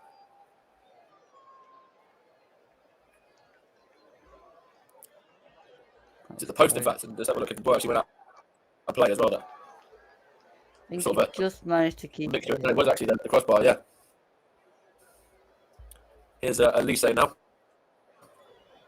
On to Conor Gallagher. Good little back kill. Conor Gallagher, the former, the Chelsea loanee, I should say. Good defending there from Brighton, and Cucurella wins the throw as well. Quite a frantic start, really, for both of these 2 sides. Just it looked like Austin Ed would have been in to score there, and good save in the end from Sanchez. And just a second before that, as we just brought to you, was that effort there off the crossbar as well. So both sides have had chances in the end in 2 minutes of this second half.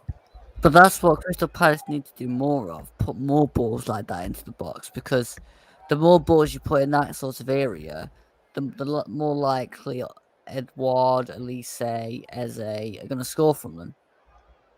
Yeah. I totally agree with that as well. And it's a very good save, actually, from Sanchez, who in that first half didn't have anything to do, and to be that switched on there, shows the character of him as a keeper. But it was very, very good keeping.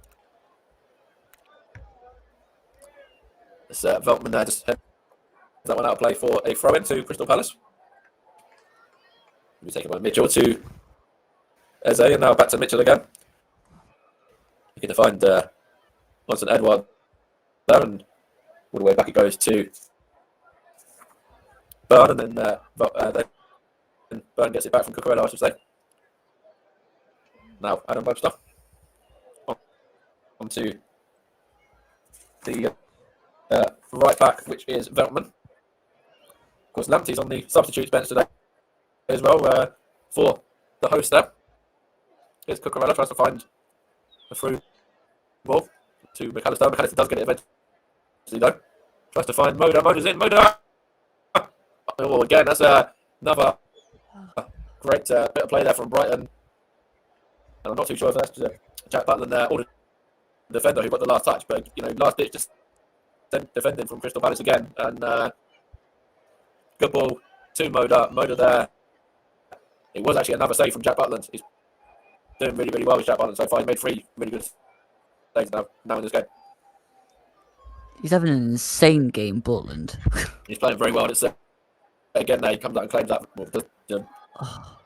Punches that one into the air very well, and then I think that's Pascal Gross just affects Moda again, who smashes it out of play there. Yeah. But yeah, Jack Butland, I know we're only 5 minutes into the start of the second half. But if he continues up with this sort of performance, he could easily be player of the match candidate, couldn't he? I know it's a bit of an early prediction, but it wouldn't surprise me if he changes the midfield a bit, Potter. Okay, well, maybe bring on the likes of March and Alzate, maybe. Yeah, I'd leave Moda where he is, but Pascal Gross to me has not been that great today so far. No, he's not really had a good 50 minutes or so, is he? No. Here's Austin Edouard now for Palace, and then here's Ward onto Elise. Elise dancing around Cucurella there. And then plays it back to Will Hughes. Former Derby man, of course, former Watford man as well. Out to Mitchell there. On to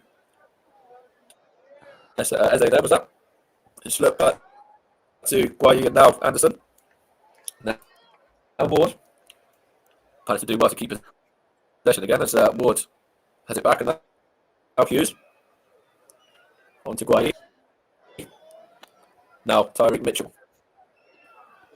On to Jeffrey Schluppler. Loses out. Wins it back though. Now it's Mitchell again. Good defending there from Brighton. And they're going to challenge him as well here. Here's Neil Morpie now. He's got Leandro Trossard in support. He wants to use him as well. Here's Trossard now. Trossard gets a shot away, takes a deflection. And there's a foul in there as well. Trossard fouls. That's ridiculous. Yeah, Why? it was, Why do it? It's needless. Absolutely needless. Yeah. That's where, if you're a manager of a football club, like, the manager of Brighton there, Graham Potter, you're going to be shouting at your attacker for doing that. It's needless. It's stupid. You've got possession. You're in a dangerous, attacking third. Just don't make a foul. And that's what he goes and does. I won't be surprised if he takes Trossard off as well soon, because he's not been great either. Here's Jeffrey Slip now. Now to Mitchell. Here is Eze. Eberiche Eze. Into the area he goes. No foul though. Clear from Moda. I think he was looking for that. He was looking for it. I think he would have been outside the area anyway. Now here's Will Hughes. Oh, definitely outside the area, but I was saying he was looking for the free kick. Oh, he was. Of course he was. That's Anderson there. Gallagher now. You say? Now Guayi now. Eze again. Eze gets the shot away, and that is probably is a row D or E of the crowd. And again, that's another player that has a shot and is leaning back, and it's nearly gone onto the Brighton beach. I love that. That's a great saying, yeah. 328 Premier League games player, all manager for Patrick Vieira. Just had 200 games in management 2 games ago as well for all of the clubs he's been at. There's going to be a substitution in a second. Not too sure who it's going to be or for what side though. So in the meantime, Sanchez has it here, and now it's Dan Burn. You know, if players got points for when they hit shots over the bar, and how far back it went. I think some players would be on very high scores in this game. Oh, I think a lot of them have been on very high scores in this game so far. Yeah. It's a through ball there, and it's gone out of play for a Palace throw-in. Patrick Vieira, it might be Palace. He's made the sub actually. Let's have a look. See who it is. The camera's not really helping us here. No, it's not. Adam Lallana's gone down, by the way. He's holding his leg there. So just above his ankle, in fact. Yeah. Adam Lallana's just going to be treated. Another injury. It's actually going to be. Is that Tarek Lamptey coming on? Would that be Lamptey into midfield? No, I wouldn't have thought so. I thought maybe Lamptey into defence. So maybe Veltman into midfield. I don't know. Yeah. Or could you go McAllister further inside and Lamptey into McAllister's position? Possibly, yeah. Because this guy is you can see there, warming up, he's got plenty of speed on him. He's super, super fast.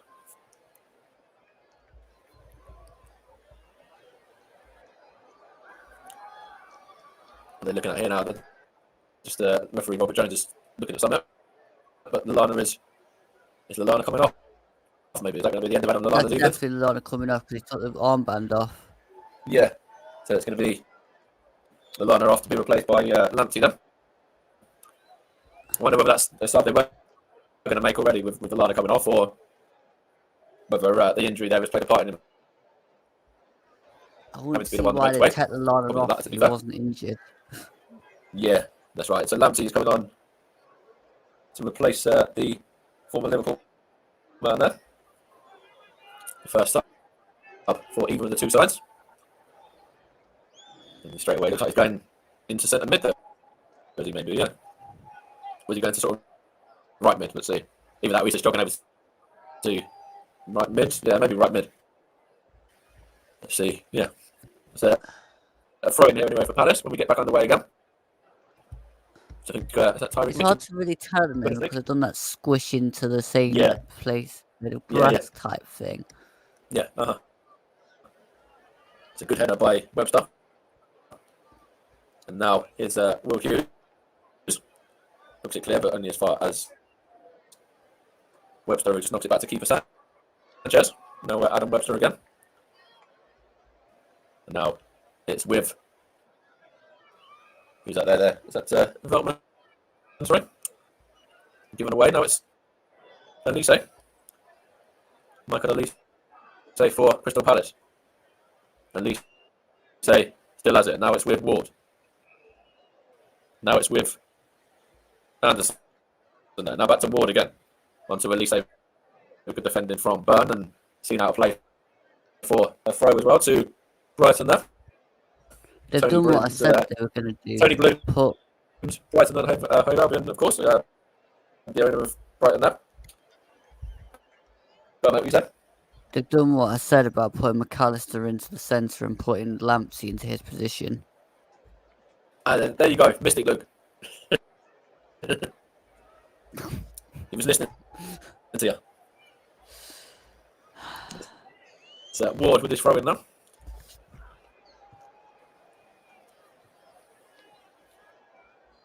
Ward for Crystal Palace there. He throws it to Gallagher, and now Elise gets it back to the... No, it's Cucurella. Just clear that one, slices it out of play for a throw in.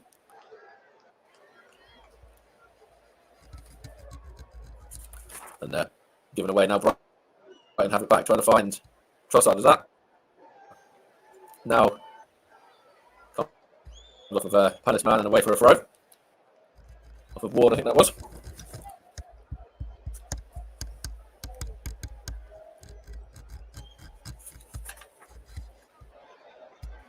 Brighton have scored 6 goals, by the way, in their previous 3 league games, the same as their last 10 games combined. So there's still time for them to add to that, of course. Now, still, about just over half an hour to go. There's Trossard there, finds Lamptey. Back to... Was that not Trossard? Was that McAllister again? I'm not too sure, but now it's Webster anyway. Now, McAllister out to Lamptey. Up against Eze, of course. Eze's on the yellow card already. The only one I believe in this game that's got a booking so far. Which, for a derby game, it hasn't really been there at all, is it? I think Eze got a booking earlier on in the first half, but he's the only one that's in the book so far. We're up to almost 60 minutes. It's almost like a we respect you, you respect us kind of thing. Yeah. I've seen feistier games when there's not been a rival derby game. Oh, 100%. I do think this one's got plenty of time for it to still boil over yet, though. Here's Dan Bird from Webster's part. Back to Adam Webster again. On to Joel Veltman. Got Pascal Gross in support, but he goes back to Webster there. Into McAllister. He's caught late there by Will Hughes, but the referee's playing advantage, and Pascal Gross gets it out to the right-hand side now, to Moda, and then Lamptey there. Lamptey does well, good turn from him. Up against Tyreek Mitchell. Forced back to Pascal Gross. Into Leandro Trossard. Ida Needle Stuff looking to find Moda, and good defending there from Crystal Palace, and I think the referee is going to go back to the earlier challenge and give Will Hughes a yellow card there, and good refereeing from Robert Jones, played the advantage and then go back and give the yellow. Good job from the referee there, did very well with that. I'm a bit surprised at how surprised Will Hughes was to get booked. Yeah, there. he's going to get a booking for that challenge. I mean, it's a yellow card all day long. You can't make challenges like that anymore. No, that's right. Yeah, maybe like, I don't know, 20 years ago or 30 years ago or whatever, but not these days. Here's Pascal Gross, by the way, now out to Veltman, to Lamptey, back to Veltman again. And then here's Burn, and now Webster. Going to play it out. Looking for Lamptey. Good ball to him as well, up against Mitchell there. As he fouled, referee said, sorry, the assistant referee says yes, he was. And I again, think dangerous Lamptey's causing them problems over there. Yeah, he's done well since he's come on. It's dangerous positioning from Brighton at the minute. They're getting into good areas. He's given them what they were lacking, a bit of Yeah, I think Lamptey's made a intent down that side. difference so far. Yeah, he has had a good impact on this game so far. Whether it's what Brighton need to get themselves 1-0 up, we'll find out in a matter of time, hopefully. We could do with the first goal of the game. Absolutely, yeah. Yes. It's Cucurella over this free kick, by the way, from the left-hand side. Going to whip it in and a low one. And sliced by Tyreek Mitchell and away from danger in the end and behind for a corner. But poor set piece and then a poor clearance. So two poor bits of play there from both players. I never understand this, unless you've got somebody running across the front, why you would play a low quarter free kick in. Yeah, it's a weird one to play a low corner. Or when a you've free got kick, this many tall players. Chance here, and it's that was Webster there, and Morpie couldn't quite get on the end of it. He kept it in though. Neil Morpie for Brighton here now, and he's going to win the throw as well. Now it's Dan Byrne. Going to leave it for Cucurella, but yeah, I see what you mean regarding those low corners or set pieces, free kicks, etc. When you got, it's just strange, really. I've never been a fan of that. This shows my limited knowledge of Brighton, but is Lewis Dunk injured? Lewis Dunk, I believe so, yes. Yeah. Here's who was that? Now that is Webster. On to Cucurella from Byrne. That was originally. Byrne was moving up the pitch and good play from Gallagher there. And now it's a foul one. At least is it. Referee says no, and Alexis McAllister is in possession. He finds Trossard, who loses out. It's a bit more competitive in midfield now from Crystal Palace, isn't it? In the second half. I'm not quite sure why Vieira thought that was a foul when I think the ball just hits Elise. Yeah, it's a strange one. I think that Patrick Vieira, you know him, as a man as well as I do. In terms of a football, guy, he always wears his heart on his sleeve, and he's a very passionate bloke, isn't he? So, not knowing him personally or anything like that, but from following the game for as long as we have. Here's Pascal Gross, by the way. We've put it in. It's now Trossard. Good block there from was that Guay, I think. I'm never confident when he tries to hit a shot.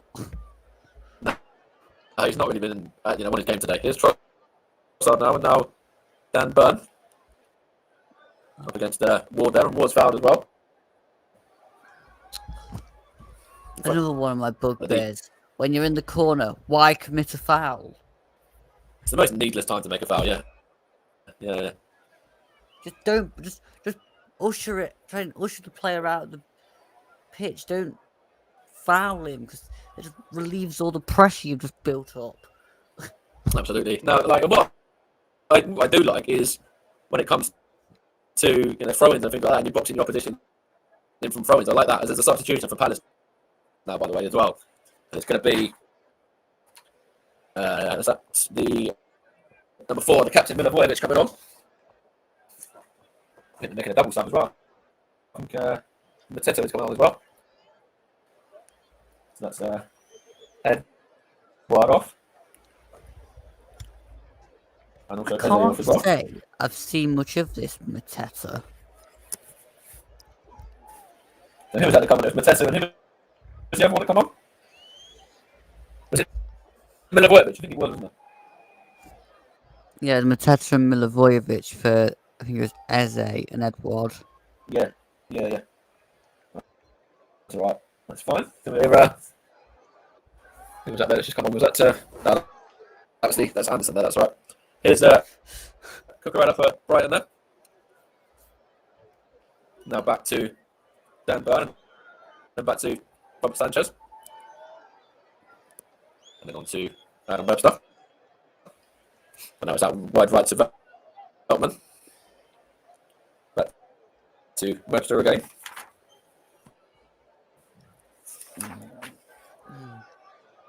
Crystal Palace it's been a little bit deep there now, but they have pretty much been almost all game. Here's Veltman now. Now it's Webster. Now Dan Byrne. Of course, you're listening to the Commentary Hub 2, JB Sports, J-DAC Football, Storm FM, and also the Twitch channels of the Commentary Hub, and myself and Russ as well, for this alternative commentary of Crystal Palace's away trip to Brighton, still remaining goalless. Here's Gross to Lamptey now. Good play there by Guayin. Moda fouls him. So there's a free kick there, or goal kick, but good defending from Guayin nonetheless.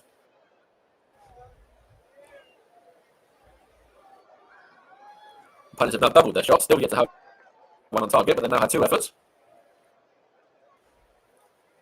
That is strange how the other one wasn't classed as being on target. Yeah. I didn't when think the it was keeper on target. saved it and it was in between the posts. Mm-hmm. It was a strange one, yeah. It's a strange one. It's like when you hit the crossbar, it's not seems going on target, even though you're shooting and it's not wide or anything. But I don't know. It's a weird. Well, yeah, but that one that Edward had, yeah, was straight at Sanchez, but it was in the middle. It was in between the posts.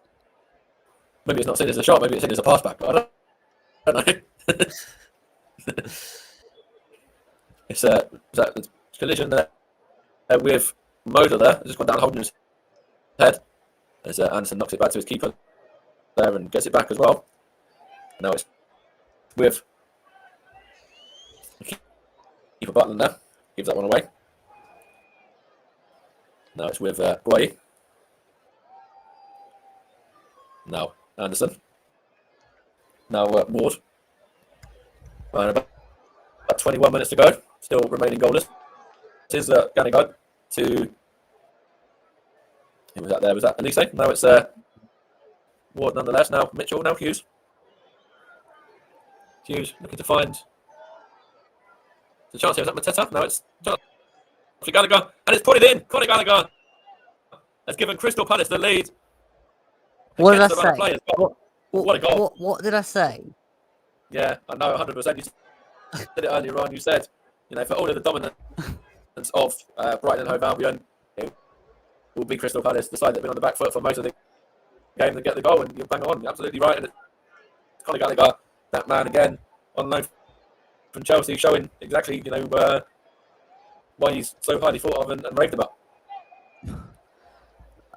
I mean, it's brilliant play across the field where they just keep passing it round. And again, they've retained the ball. They've got it into the areas. Brilliant pass by Will Hughes. And then there's a shot. Well. That's what it should have actually, isn't it? Originally, keeps it in play there. Yeah, and the ball played back triangles, to actually. Jeffrey Slip does well, and then knocks it back. Good first touch, and then just smashes it into the corner. And Dan Byrne on the line. Brilliant finish. Do anything about it. Brilliant finish from Conor Gallagher. It's been crying out for a moment of magic in this game, and been crying out for the first goal. So we've got the first goal, and for all of the pressure that Brighton were putting on Palace in the first half, obviously the missed penalty, the disallowed goal as well. It's Palace that lead. Vieira punches the air, and you can see exactly delighting him as as he does so.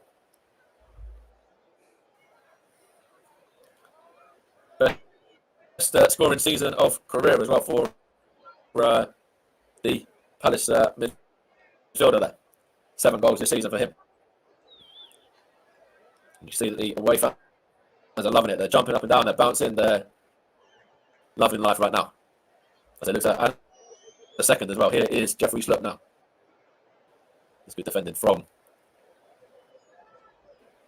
Cucurello. There's Stewart's going into place there, and I think there might be medical team as well. So hopefully there's nothing of sort of a serious incident or anything happening there. They've got the medical team going alongside the steward. So hopefully there's no injuries or anybody causing anything that don't need to be doing. I mean, a bit of a small rant from me. Why is it every time a goal goes in, you have to have a flare Yeah, accompanying the celebrations? I totally agree. Here's Trossard and now McAllister. I'll come back to that point. I want to make a point in that in a minute. Here's Lamptey now. Now it's Pascal Gross looking for Alexis McAllister. Taking a deflection there and into the gloves of Jack Butland. And I totally see your point regarding the flare as well. I totally agree with that. I think that yes, it's a derby. Yes, the emotions run high and everything like that. But it's very dangerous to other supporters around you. It's dangerous to players on the field, officials on the field. It's needless. To be fair. It also doesn't make much sense when you've just come back from basically a year out of football because of a respiratory illness to then be letting off flares. Getting yourself banned again and not being able to go and watch games. Totally agree. It's just stupid. Yep. Oh look, Right, I missed it again. Pascal Gross is coming on. 2 subs now. 2 subs here for Brighton. Danny Welbeck being one of them. And I think March is coming on as well. Veltman's one of the ones making way. So that'll be Lamptey back into where Veltman was playing. Yes, absolutely. That's Danny Welbeck coming on, and also March coming on as well. Solly March, of course. Brighton going for it. Now that's there. All of their subs made. Palace has still got one, I believe, that they can make. Here's Trossard now. Looks like he's dropped back into midfield. Plays it on to McAllister. Now Morpie. Now Moda. Now Lamptey there. Tries to get across in, takes a deflection and goes behind for a corner. And Lamptey there. He's done well since he's come on, actually, is Tariq Lamptey. And even there, he wins the corner as well. So he's been involved and he's looked bright since he come up. He has, and I mean, Brighton have just let the quality ball into the box from set pieces, to be fair. That's right. Let's see whether Brighton can get themselves to the goal here from this corner. And it's whipped in and it's the header from Webster. No Morpie though. It's like a total carbon copy of the last Morpie from March and flaming handball there, but referee says nothing doing. Coming up to around about 15 minutes to go. Brighton 0, Crystal Palace 1. Conor Gallagher, the goal scorer. That was an exact repeat of what happened the last time they had a corner. Yeah, it's happened a numerous amount of times, I think, in this game for Brighton, yeah. But incidentally, Danny Welbeck was the man who scored late for them. I believe that's Palace in the 1-1 draw earlier in the season. See whether it's going to be history repeating itself there. That was Webster? Tip of him and away for a Palace throw in there. Palace only victory in their last 11 games, as I said earlier. Their victory over Manchester City at the Etihad. They lost the last 3 on the road without scoring up until today as well.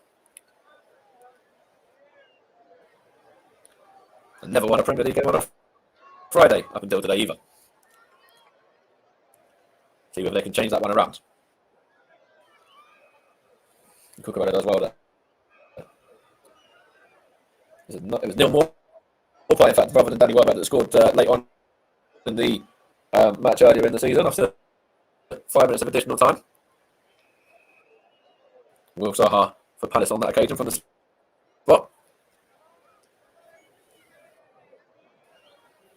And as we were saying, both of these sides are fairly similar in terms of their positions in the league. There's not an awful lot really between them. And as we said earlier, a win for Palace this season, just 1 point behind Brighton as well. And they jump above Southampton and Leicester, who of course are going to still have games to play this weekend though. Here's Cucurella. Can he keep it in? No, we can't. Just saying in regards to Brighton earlier, they obviously beat West Brom last week. They beat Everton as well. They drew with Chelsea. They beat Brentford, and then obviously the game before that they lost to Wolves, but they're in decent form actually. Brighton, and as for Palace, they beat Millwall, they lost to West Ham, beat Norwich, lost to Tottenham. Obviously that 3-0 victory for Antonio Conte's men, and then drew with Southampton the game before that. So really, not an awful lot of difference between the two sides in terms of the previous results, really. Here's McAllister now out to Lamptey. Whips it in, looking for more play there, but well defended from Palace, and it's going to be... Who's that there? Is that Elise? Goes back to Gallagher, and now Milivojevic, as he fouled. Referee said he was caught by more play, and it is a free kick to the Eagles there. Just start to get your thinking cap on for player of the match in a few minutes, Luke, because we're only about 12 minutes plus additional time away from that. So not too long. I'm sure you might have a few names in mind anyway, though. I have been thinking. That's Anderson there to play it long, and it's given away to Webster. You can just see it out, is he? No, he's not. In fact, yes, he is. It was actually Dan Burn that time, his centre-back partner. Here is How long Sanchez. did Anderson have over that set piece? I know, and then he just plays it out of, straight to a Brighton man. He just sees it out of play for a goal kick, yeah. So, waste. Absolute waste. We've got some great action over the course of this coming weekend. I'm not too sure what games we're going to be bringing on the channel, but of course there's some brilliant action. Of course, the North London derby on Sunday. Manchester City against Chelsea tomorrow as well. Lots of excellent games taking place over this weekend in the Premier League. And the Championship, of course, as well. At Millwall. Forest are at Millwall. Battle of the FA Cup teams there. One that lost, of course. Here's Cucurella now. Now it's Dan Burn. Now Webster. Now McAllister. Into Welbeck as he fouled. Referee says no, he wasn't. Here's Gallagher. Now Hughes. Now Cucurella. Now no more play. But it's McAllister 2 more play, and then it's given away, is it? No, it's kept in by Marsh. Marsh kept in play there. Now Lamptey. Lamptey, good defending there from Crystal Palace and Will Hughes in particular. No, it's with Burn. And now Webster. And now, well, it might be vice versa, but now it's Cucurella. And now it's with Alexis McAllister. Brighton going to get the ball moving forward. Here's Lamptey from March as well. From Mono. Now March, I think it is. Now Webster. Now that is Veltman, is it? In fact, that wasn't. It's Mono, sorry. Veltman made way, didn't it? It's now Lamptey. Now Morphy. Good little triangles here from Brighton. But they're not able to get the ball into the box as of yet. Here's Lamptey now. Lamptey takes a deflection. It's gone to Welbeck. Gone to Solly March. Solly March to the right back. It's gone behind to Cucurella there. Wins a corner, doesn't he, that time? The left back, sorry. And it is a corner as well. To be taken by McAllister. Can we actually have a better ball into the box and a better, more execution this time, please? Let's see what happens if we have another low one again, or whether we're going to actually have a short one or one that we're going to have a substitution beforehand. For what, Crystal Palace, Christian Benteke coming on, the Belgian, to replace Michael Elise in their third and final change. The former Aston Villa and Liverpool striker, of course, Christian Benteke, amongst other clubs.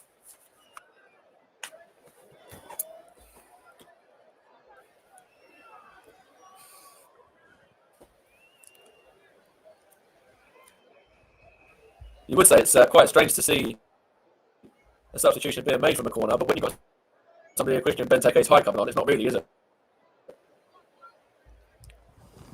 I think that was purely for Benteke's aerial threat. Yeah. It's Lamptey back to goalkeeper Sanchez. Is there a foul there? The referee says there is a foul. And it's not very happy, the defender there, Burn. There's a little bit of a ruckus here. A little bit of a shoving match. We said there wasn't many yellow cards. So we had a lot of fight in this game, a lot of fighting this. Well, we've seen a little bit there. Just for a moment, Luke. Yeah, this is all very odd. I mean, it's just a tackle. There wasn't really a lot in it, was it? It was just Dan Burn and Hughes. He's gone down holding. I mean, what? I mean, that's just classic Will Hughes. You know him well enough as somebody that's been around the championship for a little while, yeah. I mean, you can imagine him doing that for Derby when he came to Forest, and Yeah.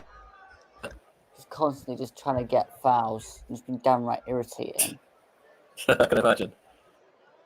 He's one of those sort of players that if he's on your side and he's winning them for you, you love him. But if he's doing it against you, you can't stand him.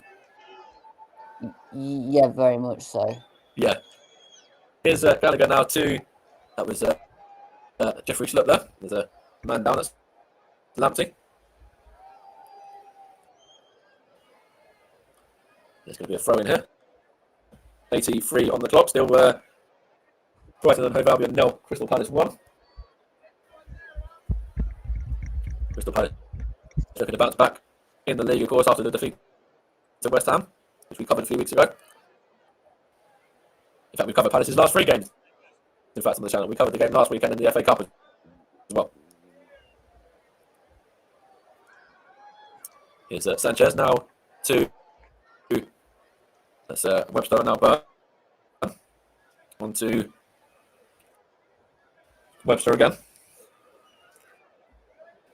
course, it's quite tricky when you look at the next few games for these sides, especially if you look at the next couple for Brighton in particular. They've got Chelsea at home, they've got Leicester away, but Spurs away in the FA Cup as well. And Watford away, and then Burnley at home after that. So the next 3 are very challenging if you look at that from a Burnley point of view. A Brighton point of view, sorry. Got Burnley on the brain for some reason. Here's Lamptey from Mo. Just pass now. Tries to find Cucurella on. It's good head there from Anderson. And now Cucurella again. Back to Alexis McAllister there. Who plays it across to Webster. And now Mojo. Now Lamptey. He's got Solly March in support. He goes and uses him as well. March. Gets the ball in, does he? And it's well back, good defending there from Conor Gallagher. You got to get it clear. And back with Brighton. And now and Webster and then Burn. Dan Burn now into McAllister again. Is that? Now Dan Burn again. And now that's with the defender Webster again. And now Mo. Yeah. Now Lamptey. Final 5 minutes for Brighton to salvage something from this game, plus stoppage time as well. Lamptey gets it back. Goes into Webster now. Finds McAllister there. Good challenge there from Conor Gallagher. Does really well there too. The ball off of his midfield opponent. And away for a throw-in. Which Cucurella takes and throws it back to Dan Burn. Dan Burn for Brighton. Into Webster now. Back to Burn again. Incidentally, Brighton's next few games have already been mentioned, but for Palace, it's Liverpool for them in the next game. And then Hartlepool in the FA Cup, and then Norwich, Brentford away, and Chelsea at home. There's some challenging games for Palace as well. Here is Moda went off. So that was Moda, wasn't it? Here's Morpie now. And it's gone in. It's taking a deflection. And it's gone into the back of the net off of Anderson. The former Fulham man. Oh. It's turned at one. Past Jack Butland. And Brighton got themselves level. Neil Morpie gets the ball, tries to squeeze it through to, I think it might be Danny Welbeck and involved in there as well. I think let's have a look here. Originally, the ball comes in. There's Cucurella there. Plays it to Neil Morpie, and he tries just to find Danny Welbeck, and it comes off of Anderson, and nestles past Jack Butland, who has been fantastic today, and to concede like that, unlucky for Jack Butland. He's been excellent with the saves that he's made, and then to concede like that, it's harsh on Jack Butland. It's harsh on Anderson as well. And Brighton again strike late against Palace, second time this season. That is such a messy goal. I mean, I don't know. That's left me speechless. It's one of those ones where you just don't want your defenders to get a toe on it. I saw it first hand at Stevenage last week against Walsall. The goal was scored after I think about 25 seconds. The Stevenage right back was bombing down the wing, got a cross in, and it was literally exactly that. But just from the right back being outside the box rather than Morpie putting in a cross, and the Walsall defender, had the misfortune of putting through his own net. It was a very similar kind of goal to that. When they go for it, you absolutely love them. When they're against you, you want the have to sort of swallow you up. Here's Burn now from after the pass. Here's Cucurella. Now Neil Morpie. Back to Burn again. Burn to McAllister's up. Switches it out to Lamptey there. Tariq Lamptey for the number 15 Moda. Back to Lamptey again. He's got Martian support. He uses him. Tries to find Danny Welbeck. It's just too high for the former Arsenal win. Watford man. Couldn't quite get on the end of that. So we're going to come to you now, Luke, because we are 89 minutes of this game, just coming into the 90th minute and stoppage time. Player of the match, who have you gone with? I think I'm going to select Conor Gallagher tonight. Any particular reason? Just think he's had a good game. Fair enough. Can't argue with that. He scored a goal as well, of course, to give Palace the lead. So can't argue with that. And that's his, seventh goal for him, which is now a record for him in a season as well. So good shout. Conor Gallagher gets the player of the match. I'm sure there's been other names that could be mentioned. I'm sure I want to mention obviously the performance of Jack Butland. Thought he's had a very good game as well. Deserves a mention for sure. It was a close one between the two. Yeah, I think if he didn't concede, then you might have just given it to him if he didn't suffer conceding to his own play just a minute ago. So Danny Welbeck, you get in there. Good play there from Jack Butland. Suffered to the Will Hughes. Now it's Tariq Lamptey. Now given away there to number 14, Mateta.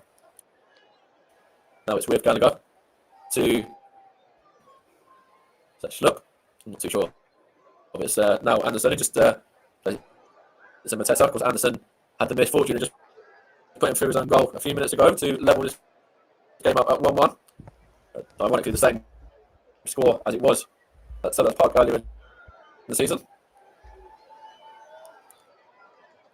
Brighton have scored, as we said, late goal against Palace. McAllister 90 at Selhurst Park in 2020. Ben Teke scored a late goal in 90 plus 5 at the Amex, and of course no more by 90 plus 5 last time out. So there has been goals for Brighton, and obviously the one in there for Palace as well. And the 90-minute plus mark of the games. Here's Lamptey now, looking to make it enough for Brighton in their favour. Wins the corner as well for Mitchell there. Good play from Lamptey, and as he said earlier, he's had an impact on his Brighton side. Coming on when he did. We're into 4 minutes of additional time, by the way. We've had one of those already.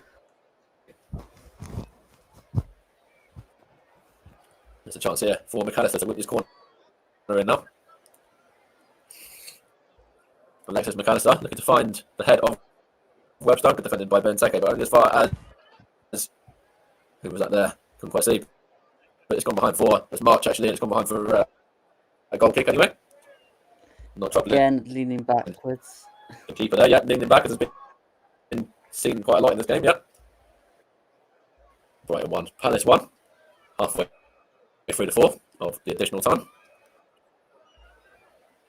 I don't know if we're going to get a winner or not in this game, but it's been a decent enough game anyway. Good watch and two good sides who have both had pretty decent seasons really in terms of their campaigns. Still time for a winner as of yet though. Here is March. Looking for Welbeck, and Danny Welbeck there, inches away from making that 2-1 to Brighton. Good ball in. Danny Welbeck gets ahead of his man and wins the header. I just couldn't direct that past the goalkeeper there, Jack Butland. Good ball in from March. Good header from Danny Welbeck, and not far away. Not too high over the bar, that one. Not too far over.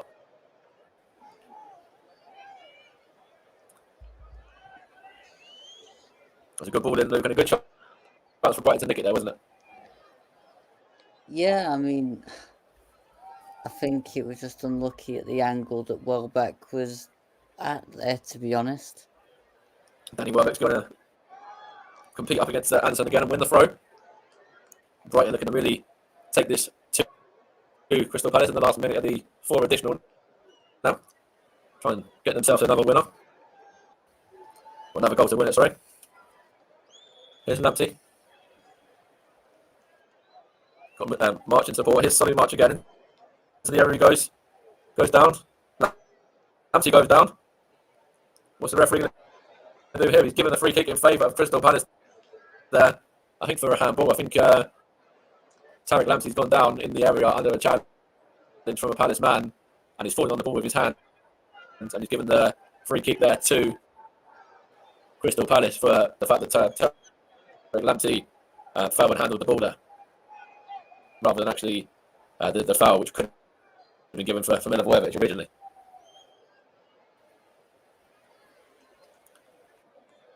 Graham Potter is very frustrated at that one. As we enter the final 10 seconds or so. It looks like another stalemate between these two sides, same as it was at the earlier meeting at Sellers Park. And it's cleared up by the goalkeeper there, Jack Butland, towards Christian Benteke. And that is the final whistle. The final whistle has been blown. It's finished. Crystal Palace 1. Brighton 1, Brighton 1, Crystal Palace 1. Crystal Palace taking the lead through Conor Gallagher. And then Joachim Andersen, the former Fulham man, of course, putting through his own net to give Brighton a share of the spoils in this one. And just as it was earlier in the season at Sellers Park, once again, these two sides can be separated. 1-1, Luke. What do you make of the game? It was a decent game. I mean, Butland had a fairly decent game for Palace. I mean, they had that goal disallowed Brighton in the first half. They had a shocking penalty. I mean, the refereeing performance was fairly decent today, surprisingly. And, I mean, I think a point was a fair result because, again, did either side really do enough to take the game completely? Not really. So, yeah, I mean, I think a point's fairly decent. Absolutely. I do just want to say as well to anyone that was tuning in tonight, apologies if there was any difficulties in the audio and listening in tonight. And if the audio isn't as it should be, we normally want to try and bring you the best quality that we can. And we have had a few technical issues to deal with. We've done it as best as we can. And we tried to rectify the issues out. And the issues have just pursued and continue. So hopefully, we're still able to bring you a good commentary there. And, it's something that we'll just try and look into and try and resolve. But just something that was worth mentioning as well regarding any issues that people might have had regarding that. Also, Russ has just said Arsenal's medical team have been reassured by Gabon that it's all okay. with Pierre-Emerick Aubameyang, which is great to hear on the back of earlier on hearing that the Gabon striker, the former Arsenal captain, of course, he was relieved of his captaincy just a few weeks ago, had suffered a cardiac arrest out in Gabon, out with the national team Gabon at AFCON, which is why he wasn't involved in their game with Ghana today. So good to hear that he's doing okay. Luke, thanks for joining me tonight, and it's been good fun. Been a great game to watch, and great game to cover for for the channels alongside you as well. So thanks for taking some time out of your evening, mate, to come and join me tonight. It's been good fun. No worries, I've enjoyed it. And obviously we've had goals as well, which is always a good thing. We haven't got a 0-0. So, and that's another couple of teams I hadn't covered before tonight, which I now have in terms of Premier League teams.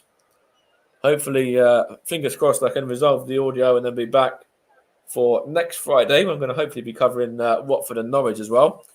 So fingers crossed I can get everything resolved and it's all clear and sounding better before that, because that's going to be a brilliant game as well for obviously the two sides there, but at the bottom end of the division, and looking forward to what's going to be a cracker, really. A 6-pointer as well, that one, isn't it? A massive 6-pointer in that game between Watford and Norwich.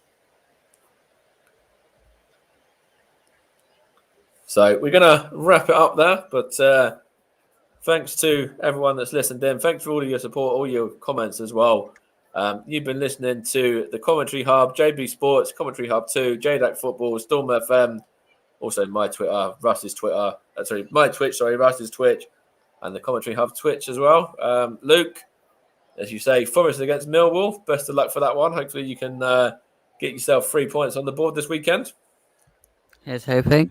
And I'm at a Stevenage game tomorrow against Sutton United, who of course are flying in League 2 at the minute as well. So the last time I went to a Stevenage game against a team that was top of the league or near top of the league, we lost 4-0. So hopefully it's none of that again. Here's hoping. Absolutely. And then I'm there. Got a football week next week. I'm at football Saturday, at Tuesday, and then I'm at the Arsenal-Liverpool second leg next Thursday as well. So looking forward to that. But yeah, anyway, enough about that. We're going to end the broadcast there. Thank you for listening. It's ended. Brighton 1, Palace 1. Conor Gallagher giving Crystal Palace the lead, and then Joachim Andersen scoring an unfortunate own goal. Fortunate for Brighton, who missed the penalty in the first half. Had a Neil Maupay goal disallowed in the first half as well. But they did get themselves that all-important equaliser and that goal in the end to salvage a draw. As it was at Selhurst Park in the season earlier on, it's finished 1-1 between these two sides once again. Take care.